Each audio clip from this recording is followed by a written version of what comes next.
Bien, hermanos, el día de hoy les voy a hablar sobre Primera de Reyes 12 del 25 y del 13 al 34. Nos habla sobre el reinado de Jeroboam. El principio es una imagen de ser una piedra de tropiezo para los demás. El contexto de esta parte del libro es cuando Salomón fallece y su reino se divide en dos reinos. El reino de Judá, que está en el sur, gobernado por el hijo de Salomón, llamado Roboam, y el reino de Israel en el norte, gobernado por el soldado de Salomón, llamado Jeroboam. Les voy a hablar sobre este rey de Jeroboam.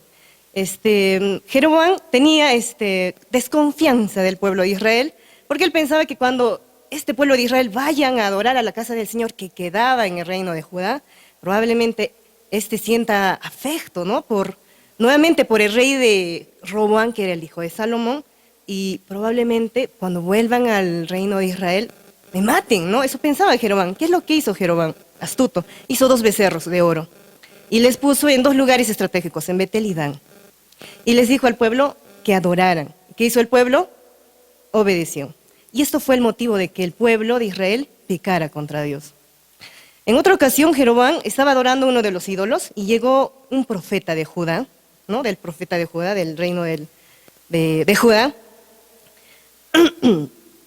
y mandado por el Señor. Y le advirtió sobre las cosas que estaba haciendo al rey Jeroboam. Y no les voy a contar al detalle todo lo que ha pasado, pero el rey Jeroboam le invitó a comer a su palacio. Pero el profeta de Judá le dijo, el Señor me ordenó que no coma ni beba ni vuelva por el mismo camino. Eso le dijo el Señor, le ordenó, ¿no? Entonces el profeta se fue. Se fue y había en un lugar un profeta anciano. De ese lugar, en el reino de Israel, en ese lugar había un profeta anciano. Y fue a buscarlo el profeta de Judá y le invitó a su casa a comer y beber. Pero el profeta de Judá le dijo, no, el Señor me ordenó que no debo comer ni beber en este lugar. Pero el profeta anciano insistió, ¿no? Y mintiéndole, diciéndole que un ángel del Señor me ordenó y me dijo que vayas a mi casa a comer. ¿Y qué hizo el profeta? E hizo caso y se fue de su casa a comer.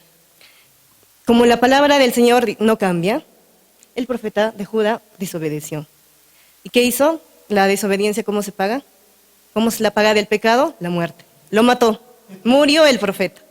Como vemos en la historia, el rey Jeroboam, el soldado de Salomón, y el profeta anciano pensaban que por desobedeciendo a Dios y desconfiando en su propio, mejor dicho, el profeta anciano y el rey Jeroboam, que desobedeciendo a Dios y confiando en su propio criterio, las cosas iban a salir mejor. Pero terminaron siendo una maldición para las personas que los escucharon. Entonces, ¿qué podemos decir? Ser una piedra de tropiezo es hacer que otra persona peque por nuestra influencia. Este principio también lo vemos en la carta a los Romanos, que está en 14, 13, 23. Y dice, ¿no? Podemos convertirnos en piedra, un pequeño resumen, ¿no? Podemos convertirnos en piedra de tropiezo incluso haciendo uso de la libertad que tenemos en el Señor. Miremos lo que dice la palabra de Dios en Romanos. Literalmente dice así, no hay nada impuro en sí mismo como creyente. Pero si alguno piensa que una cosa será impura para él.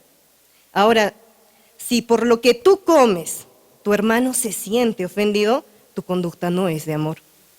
Tu comida que no sea causa de que se pierda aquel por quien Cristo murió. Lo que dice la carta de Romanos. Una aplicación práctica para este tema que hemos leído. Muchas veces nosotros conocemos en teoría la palabra de Dios, pero al momento de dar un consejo a las personas, ¿qué es lo que hacemos? A pesar de que conocemos la palabra, damos consejos que no son bíblicos, haciendo caso más a la cultura, a la psicología, que a la palabra de Dios. Ahí es cuando nos convertimos en una piedra de tropiezo para las personas. Muchas gracias.